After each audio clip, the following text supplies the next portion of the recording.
It's the Chronicles of a Gooner. It's the transfer update show. We're back, and I'm delighted to be joined by a guest today.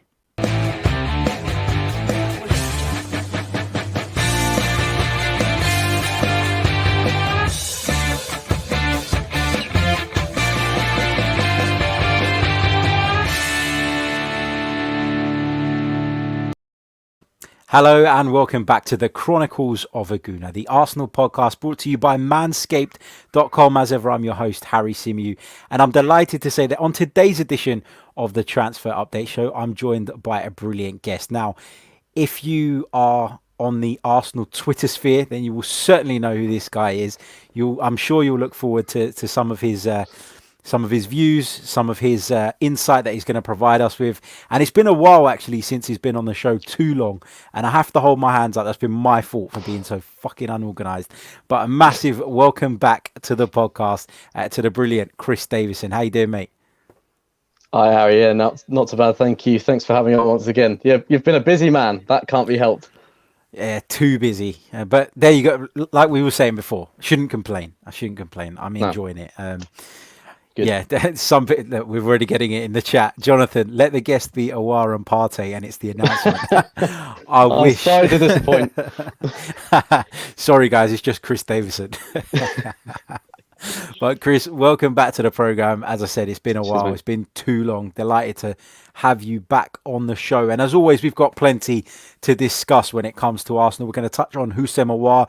We're going to talk about Runarsson, the goalkeeper that Arsenal are said to be replacing Emi Martinez with. We're going to touch on the reports that Sead Kolasinac could be on his way back to Germany. And we're going to take some of you guys' questions as well. Now, let's start off by getting your thoughts on Aouar, Chris. Now, we know that this is somebody that Mikel Arteta really admires. We know that he's somebody that Arsenal have been heavily linked with for a few weeks now.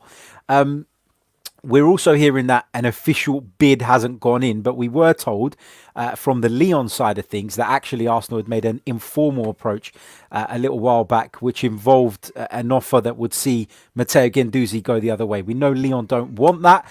And we know that they're sort of asking for a substantial amount of money. Some people are reporting 50 million. Some are reporting 60. First of all, is this a player you'd like to see come to the Arsenal?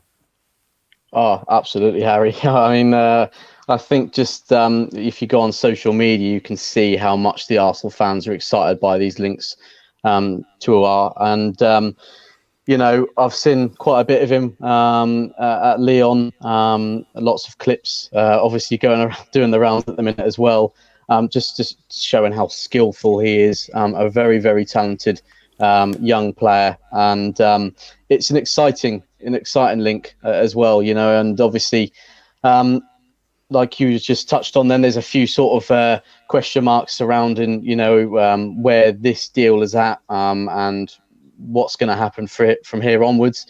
But, you know, one thing we do know is that Arsenal want a midfielder. Obviously, Thomas Partey as well has been heavily linked. So, yeah, definitely, you know, lots of talk about Torreira going and obviously El Nenny's future is a question mark around him as well.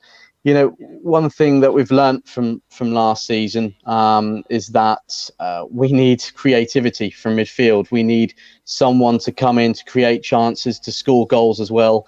And Aouar would probably be that man. He can do both. And if you've watched him before, people watching this right now who've seen him in action will be able to say yes, he does both. So an exciting link, and I'm keeping my fingers crossed to see, you know, if this develops any further, which, you know, the latest coming out, it seems as if it might well do. Whenever it seems to be a transfer involving Arsenal, it feels as though it takes an age. I mean, we heard the other day that Tottenham wanted Gareth Bale, and then we're hearing today that by Friday there will be an announcement. That is kind of, we're talking about, it feels like with Arsenal, these things just drag on and drag on. Is that actually the case, though? Or is it because we're Arsenal fans and because we scrutinise everything and we look at things in such great detail that, you know, to us it might have been rumbling on for a while, but actually it's not as bad as we think?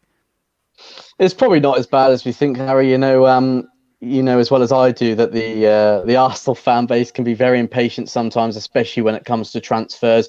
And look, it's all part of the fun of the transfer window, I guess, especially when you're linked to exciting players.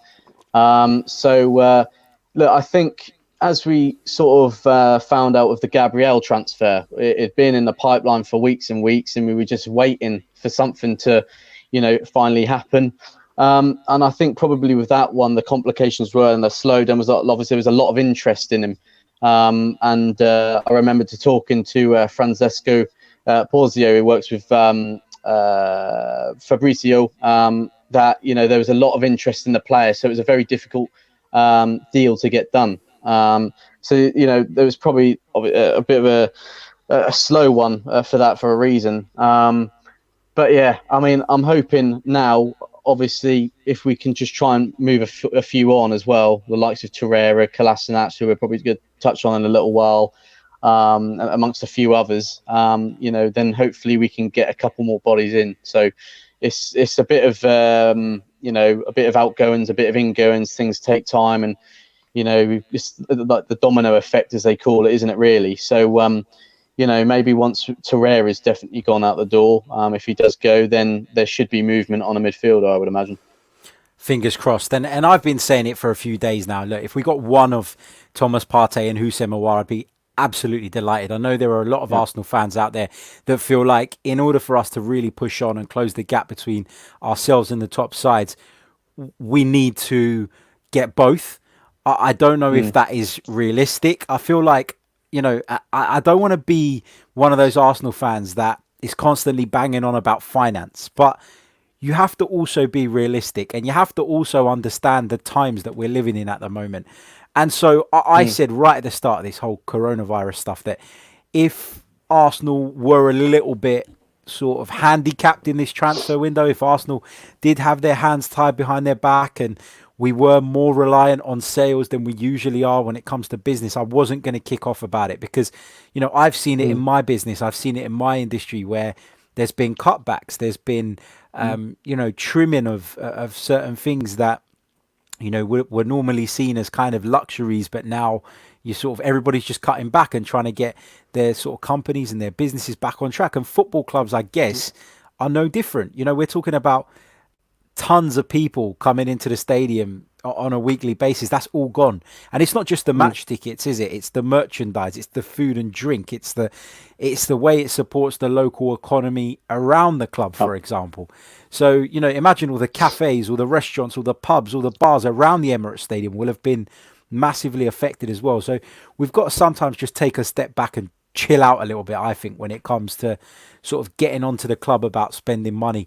Now, the latest reports today, and I think Fabrizio Romano came out with this, was that Aouar has told Lyon that he wants to go, that he wants to join Arsenal.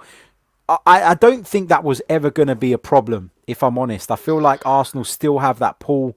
Arsenal is still a big enough club to attract someone from Lyon. However, Arsenal need to stump up the cash. And, this is kind of the bit that we're waiting on to see if that's going to happen. But in order to do that, we know, as you've mentioned, that some players are going to have to go. And Lucas Torreira is a player I want to get your thoughts on because he's been heavily linked with a move away. We understand that Arsenal do not want to loan him out. They want a sale. That is what Arsenal are looking for. Some of the figures that have been bandied around is, we heard 24 million euro from Torino, which was going to be paid in 2 installments. First of all, your thoughts on Lucas Torreira. Are we doing the right thing moving him on, given the way his Arsenal career has gone to date? I'd say we're definitely doing the right thing if we're going to bring in someone like Thomas Partey. Because the thing with Torreira is that he is that defensive midfielder that, obviously, well, when he signed, we thought he'd been crying out for a long time. When he joined, he was absolutely fantastic, especially in that first season and under Unai Emery. And, I lost count of how many times he got man the match. He was quickly becoming a fan favourite, and rightly so. He was performing absolutely incredibly. And then obviously he's had a few injury problems and he has struggled since then. And I just think if we do let him go, have we got that solid defensive midfielder, the box-to-box midfielder that can do all the sort of the nitty-gritty work, all the nasty work, I just don't think we have. And I think it would be a blow if we were to let him go and not replace him. And I don't think Arteta, I don't think Edu are that stupid. I do trust them. And I think if they were to give the green light for him to move on, then they've absolutely got someone lined up. But I wouldn't say Torreira goes and then Aouar comes in. I just don't think that's a like-to-like replacement. Aouar's more of an attacking midfielder, in my opinion, whereas Lucas Torreira is a bit more defensive-minded, and we can't rely on El Neni and Granit Xhaka to do that work. I think you'd have to replace him with someone like Thomas Partey because he's a box-to-box, energetic, defensive-minded player. So, look, Lucas Torreira, if we can get a good fee for him, as much as he's a player that I do like, and I still think he's got a lot of potential, and he's in terms of what he can give to this football club and the qualities that he has. I think he can be a very important player for us if he was to play, stay, and keep fit. But at the end of the day, if we can shift him out and then bring in someone like Thomas Partey, for example, then you've got to admit it's a massive upgrade. So, yeah, I mean, I like Torreira. I think he's a great player. But, I think what Arteta touched on it a few weeks or months back ago, didn't he? Saying that there will have to be some tough decisions made in this transfer window. And he'll probably be one of them, just like Emi Martinez was. So, yeah, there's talk about a loan, but with an obligation to buy. I think Arsenal probably wouldn't totally be against the idea of that, because there'd probably be a little bit of money up front. And then obviously he'd be guns for some more money in the future.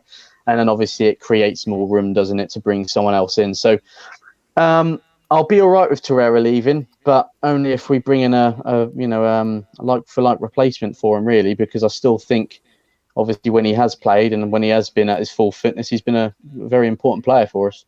Yeah, agreed. I feel like I actually want Lucas Torreira to go. Not so much because, as an Arsenal fan, I don't like the guy. I think when he has played, he's always given 100%. There have been some fantastic performances. There have been some average ones as well, but there have been some really good stuff, good signs from Lucas Torreira. But for me, I look at him and I see a player who is not going to fulfill his full potential here at Arsenal.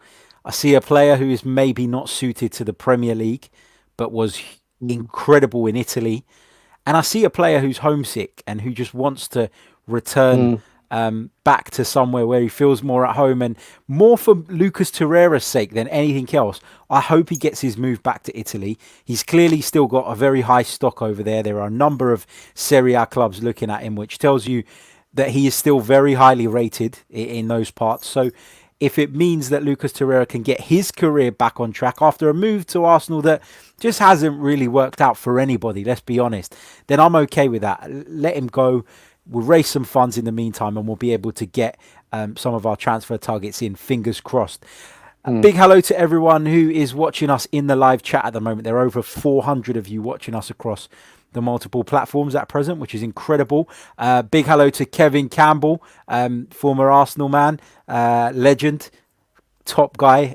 He says, we need Aouar and Partey, Harry. No more playing. Let's get it done. I think every Arsenal fan would agree with you there, Kevin. Everybody wants to see Arsenal get those deals done. Now, we're not any closer to getting those deals done, is our information. However, we are very close to doing another deal, which involves a potential replacement for Emiliano Martinez, and that is Alex Runarsson, Icelandic goalkeeper, who I've got to be honest, prior to the last few days, I'd never heard of. He plays his football in France with Dijon. And Chris, I know that you have spoken to an Icelandic pundit, was it? An Icelandic football expert who gave you a little bit of insight. So feel free to share that with us and give us a bit of a sort of background to maybe why Arsenal want this guy. Yeah, that's right. I spoke to an Icelandic pundit last night, and he's actually, one thing I didn't mention at the time is that he's also a qualified goalkeeper coach. So he knows what he's talking about. Yeah, big shout out to Huber for giving me the time last night. Yeah, just like yourself, Harry, I didn't know too much about this guy before we were linked with him. But one thing I can tell you, speaking to Huber last night, is that he's not going to come in and give Leno, too much competition, just like Emi Martinez. I think he's purely coming in to be, just your basic number 2 goalkeeper, your backup goalkeeper in case anything happens to Leno injury-wise, or obviously for squad rotation as well in the cup games. Whoever told me last night, he's a very modern goalkeeper, calm, very laid back, maybe too laid back sometimes, which obviously is quite a concern. And that shown when he played for Dijon last season, when he was playing regularly. He was actually started off as the first choice goalkeeper for Dijon, but then he made quite a few mistakes, and he was a bit sloppy. Hence why he's now number 2, and they've obviously got a first choice goalkeeper who's impressed since coming in to replace him as well. Hoover did tell me last night that he did feel a bit sorry for Runarsson in that sense, because overall he hadn't done too badly, and he was playing for a team fighting for relegation as well. So it's not just him to blame, it's sort of the whole team as well, because they did struggle the last couple of seasons. So he's had a bit of a weak defence in front of him as well, really. But on the positive sides, he is very comfortable with his feet, a good passer of the ball, which when you think about Arsenal's style of play, passing out from the back, etc., that is obviously a big benefit. And that makes sense as to why we've sort of identified him. And he's also got a good understanding and acknowledgement of the game as well. One important thing to note is that obviously Inika Kanapavon, our current goalkeeper coach, has worked with him before. So, I mean, you put 2 and 2 together. I think this is pretty much how this move has come about. Pavon's obviously recommended him to Mikel and probably Edu as well. And they've probably watched some clips of him. I think Anaki's got some YouTube clips on his own channel of the goalkeeper himself. So they've probably been checking that out. And yeah, I mean, one thing Huber said to me last night, he's not going to come in and be a world beater. And, we've got to be realistic. I'm not expecting massive things from him. Obviously, it's not an overly massive, exciting transfer. But we need a number 2. And, that's what he's going to be at the end of the day. And hopefully, he's still only 25 years old. And he is highly rated in Iceland as well. So, I trust our goalkeeper coach. I trust, obviously, Mikel and Edu. So they've obviously seen something and heard things that they're very impressed with. And, this one is very, very much edging closer now. The deal's been agreed. His medical, or medical, should I say, because there's going to be a 2-part we're taking place today, and over the next day or 2. So, it seems to be as if it's going to be finalised very soon. But, all in all, from my conversation with Huber last night, don't expect big things from him. He's not going to come in and be world class. He's purely just coming in to be a number 2, just to be a bit of a backup option for us if we need him. And obviously, he's, like I said, he's good on his feet. He does make some good saves now and again from the clips I've seen. But yeah, he's just we've got to be realistic with this one. I think exactly. Listen, you pay for what you get, don't you? It's going to be 1.8, £1.5 £2 million. Yeah, 2 million. That's it. Yeah.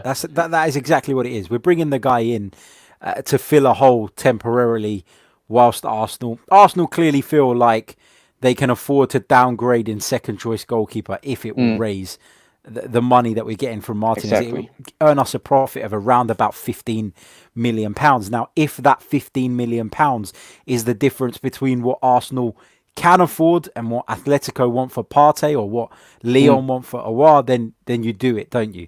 And you worry about that position a little bit later on. So yeah, I think it is. Look, you pay for what you get. You go out, you buy a £5 pair of trainers. You think that they're not going to last as long as a £100 pair of trainers, for example. So you just accept it. It's one that is very low risk given the transfer fee, and we understand that deal is very, very close to being completed. Now, he would have to be registered by midday tomorrow if he was to feature and that's Friday. For those of you listening to this later on the audio, he has to be registered with Arsenal and with the Premier League by Friday midday to have any chance of featuring against West Ham on Saturday. So that's something to look out for as well. Just a final sort of topic that we're going to touch on, and then we'll come to some of your questions, is the reports linking Sead Kolasinac with a return to Germany. It's understood that early talks are underway between Arsenal and Bayer Leverkusen. Now, it's very much my opinion that in moving Sead Kolasinac on, it would be about getting him off the wage bill. We know that when Sead Kolasinac came in, he was given a fairly lucrative contract due to the fact it was a free transfer, which usually tends to be the case as well. That's not something that only Arsenal do. It is very much a common practice now. Players on a free, you're going to have to bump up his wages to persuade him that yours is the right destination. Arsenal did that with Sead Kolasinac. Now it looks like they want to move him on. I'm not expecting to get a major transfer fee for Kolasinac, but as I said, it will help the wage bill significantly. Just briefly, Chris, what are your thoughts on Kolasinac? Is it clear now that he doesn't really have a future at the club anymore? Yeah, I think it's becoming that way, isn't it, Harry? I think he's one of those players that has been question marks around for quite some time now as well. He's probably not good enough now, to be honest, Harry. And obviously with Tierney here, who's absolutely fantastic, and quickly becoming a fan favourite as well. And obviously Saka's extended his contract, who obviously, as we all know, can play sort of as a left wing back as well. It would make sense to move him on and raise some funds. It's probably not going to be an awful lot of money, I wouldn't imagine. I think it was like 10 million euros was being mentioned earlier today. I don't even think we'll get that. I don't even think we'll get that. No, I think obviously if he's keen to go back to Germany and like you say, Leverkusen, I think Schalke are interested as well, like showing strong interest in him, then I don't really see why we'd say no, to be honest. Yeah. It would just be a move that makes sense. And as we all know, Harry, we do need to be shifting players out to create more room. So, yeah, it makes sense for all parties involved, in my opinion. Absolutely. Right, before we take some of your questions, if you've got questions, put them in the live chat with the Q at the beginning so I can pick those out. There are a couple on Twitter as well, which we're going to go to. But just going to quickly share a message from our sponsors who are manscaped.com. I'm sure you guys have seen this over the last few days. So if you want your body hair looking as trim and as neat as the Emirates Stadium pitch, then head over to manscaped.com and you can enter our discount code, which you'll see rolling across the bottom of your screen now. It is Chronicles AFC in capital letters. Do that and you will receive a 20% discount plus free shipping. So you'll save yourself a fair chunk of money. We're going to do an unboxing video to show you what it is that you get with this particular package that you're seeing on your screens now, the Lawnmower 3.0. I've received mine. I haven't used all of it yet. I'll leave it at that, but we're going to be doing an unboxing video in the next few days so you guys can see exactly what it is. And if it is something you're interested in, make full use of our discount because it is a really good discount. So that is that. Also, quick reminder, if you want to become a patron of the podcast, which will give you a variety of benefits, you can do so by heading over to patreon.com/the Chronicles of a Gooner. For just £3 a month, you'll receive access to exclusive content, priority on the fans show, priority when submitting questions for our experts such as Adrian Clark, and you'll get a gift after 3 months of membership. So check that out if you haven't already. Have a look, see what you think, and if you fancy it, if you fancy supporting the podcast, give it a click, sign up, and I'm sure you will enjoy it. Right, let's pick out a few questions. Let's see what we've got here. Let's go to this one, Tofa. I'm going to put this one to you, Chris. We'll take one each. It says, for the price of Thiago, why were Arsenal not linked to him? Happier with Aouar, though. What's your take on that? Would you have liked to see Arsenal give Thiago a go? Absolutely. I mean, he's a very, very good player. And Liverpool Liverpool fans will be over the moon with that one. He's been absolutely quality, hasn't he, for Bayern Munich? Why we were not linked with him? I guess it was just we just weren't interested. We're looking elsewhere, and as we all know, it's been Thomas Partey from the very start, and obviously then Aouar's name came out a little bit more as well. So it just looks like that, we've been looking elsewhere really. And obviously the options that we're looking at are a little bit younger as well. So maybe they've taken that into consideration as well. I think what is Thiago 29 now, early 30s nearly. So yeah, he's obviously still got a bit of time left, but we're probably just looking at some younger options now, I imagine. Yeah, agreed. Our Senate Gunner says, the outgoing suggests we want to be in a commanding position with the budget in hand. But do you think we will invest the approximate 100 million to bring both Aouar and Partey? I'll take this one. I feel like signing both of those players is totally dependent on who we're able to move out. Now, if we could raise the funds for one by moving people out. So we know Thomas Partey's release clause is 50 million euros, around about 45, 46 million pounds. If we could raise that from sales, we've got 17 in already from Martinez. If we could get 20 in for Torreira, that would be very, very close to doing that. And, add to that maybe 4 or 5 million for Socrates, perhaps one more. Guendouzi's someone that we could potentially move out as well. Then I think that given the sort of, the sort of confidence the club have shown in Mikel Arteta of late, in the sense of, look, they've upgraded his position from a head coach to a first team manager, which tells you that they've been really impressed by him, which tells you that they trust in him, which suggests that they're going to give him more control. But in order for him to achieve what he wants to achieve, then you simply have to give him the tools that he needs, and that means backing him in the transfer market. I would love to see the Chronicles say, here you go, here's 50 million euros, go and get the second one as well, and we'll worry about it later. Do Arsenal trust Mikel Arteta enough to make that kind of investment and take a risk and a gamble on them sort of making that back and it being worthwhile? I think you should take that risk. Based on what I've seen from Mikel Arteta, I think the guy is absolutely the right man, and therefore, if it is at all possible, then Arsenal have to do it. They have to do it. It would be so big. It would be such a lift. And to get those two players, as well as having kept Pierre-Emerick Aubameyang, would be such a huge statement for this football club. And I'd love to see it happen. Tawana says, hello guys, I just jumped on the stream. Don't know if you've mentioned it yet. We haven't, so don't worry. Rumour has it, Arsenal are interested in Zaha as low as £30 million, with Nelson going the other way. What's your take, Chris? I'm not surprised that the Zaha links are coming back again, but for me, he just wouldn't fit in at the moment. I mean, obviously, if Nelson goes the other way as part of the deal, then it makes a bit more sense. But we've got quite a few wingers here at the moment, Harry, and Pepe didn't even start last weekend because obviously we've got Willian here now as well. So where would he fit in would be my question. If we were short on numbers going forward and we needed some more wingers, then yeah, absolutely, it would make total sense. But yeah, I just don't see this one happening. I think our priorities are laying with midfield targets at the minute. Agreed.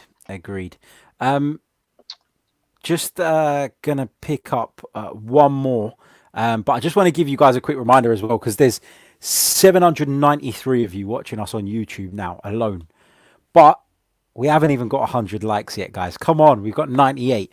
So smash that like button. Let's get up to 200 likes at least in the next sort of few minutes before we lock off the stream. Really appreciate your support. We're on the road to 9,000 subscribers as well. So if you're new to the channel, subscribe. We'll be bringing you daily content going forward, as we have been doing for the last few weeks, and it's been received brilliantly, so thank you. And there's lots of familiar names in the chat as well, so keep coming back, keep liking, keep subscribing. It is very much appreciated. Let's pick up one more question just before we lock off, and I know it's a slightly shorter stream today, guys, but that is due to work commitments. I apologize. I promise I'll throw in an extra stream this week somewhere along the line to make it up. Chris J Bowling says, I think he thinks your name's Adrian because I mentioned Adrian Clark. How would you get How would you get Nicolas Pepe to live up to his potential?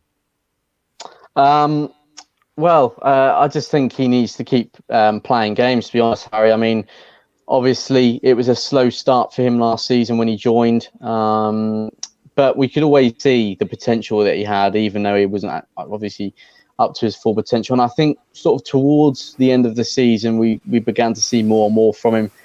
And I think maybe it just took a bit of time for him to adjust to the league, for him to adjust to the team. It was not, last season was not an ideal season for the squad at all, especially if you're a new player coming in. So I think, now he's settled in a bit. Now we've got obviously a good structure in place off the pitch as well, and a very, very good manager in charge. We'll start to see the real Nicolas Pepe now, and hopefully he can sort of carry on from where he left off last season. So I just think he needs some game time, get back into the swing of things, and I think we'll start seeing a very, very good Nicolas Pepe, the one we saw for Lille a couple of seasons ago. And obviously, we all know going forward we're a real strong force, and I can see him really fitting in there even better this season. So just some game time. I'm sure he's been working hard on the pitch, and Mikel's keeping a close eye on him. Just needs a bit of confidence, and I think obviously that will come with game time. That will come as you get more minutes and you get some more involvement with goals and stuff. So yeah, I think hopefully we can see a bit more of him soon, and we'll see a really, really solid player. Fingers crossed. Fingers crossed. We want to see him push on. Fingers crossed. I think we saw glimpses last season of it at times, but we didn't see it consistently enough. So fingers crossed we see Nicolas Pepe push on, as well as a number of other players. Right, that brings us to the end of today's transfer update. Again, apologies that it's a slightly shorter one today, but we'll bring you in an extra big one tomorrow when we look ahead to the West Ham game as well. So we'll make up for that. Then, if you haven't already, smash the like button. It is very, very much appreciated. Do it, and if you get us up to 250 likes, then maybe we'll make a donation towards the Thomas Partey fund. There you go. Fingers crossed.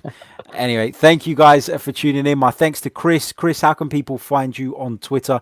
Not like they're not following you already. The whole bloody world follows you. Cheers, Harry. Yeah, thanks for having me on again.